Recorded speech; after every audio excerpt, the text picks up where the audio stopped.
आसाम बन्या 26 मृत 3 लाख प्रभावित। आसाम रे बन्या परिस्थिति भयंकर रूप धारण करिछि। एथिजोगु 26 जन लोकंकर प्राणहानि घटिथिबा बेले प्राय 3 लाख लोक प्रभावित होइछन्ति। बाजाली, बक्सा, बारपेटा, विश्वनाथ, काचार, डारंग, गोलपड़ा, हैलाकांडी, होजाई, करीमगंज, लक्ष्मीपुर, नागांव, नलबाड़ी, सनेतपुर, साउथ सालमारा, तामुलपुर एवं उदालगुड़ी भली 17टी जिला प्रभावित होइथिबा बेले करीमगंज जिला सबुठारु अधिक क्षतिग्रस्त होइछि।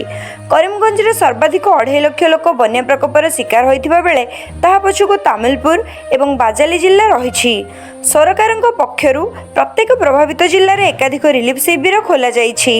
प्रत्येक शिविर रे 10,000 लोकंकु थैथान करा जाइछि। एहा व्यतीत प्रत्येक जिल्ला रे 24टी लेखाए बंटन केन्द्र स्थापन करा जाइछि। सरकारक पक्षरु विगत 24 घंटा मध्य बन्या प्रभावितों पाई 1270 क्विंटाल चाउल, 185 क्विंटाल डाली, 154 क्विंटाल लुण एवं 5428 लिटर सोरिष तेल जोगाई दिया जाइछि। एबे मध्य 979टी ग्राम बन्या घेर थिबा बेले 3326 हेक्टर जमी रे होइथिबा चाष क्षतिग्रस्त होइछि बोली राज्य विपर्यय परिचालन विभाग पक्षरु कुहा जाइछि। बन्या प्रभावित 17 जिल्ला रे रास्ताघाट, पोल एवं अन्यान्य भित्तिभूमि क्षतिग्रस्त होइथिबा जणा पड़िछि। उपरमुंडरे प्रबल वर्षा लागि रहिथिबारु राज्यर एकाधिक नदीर जलस्तर विपद संकेत उपरे प्रभावित हेउछि।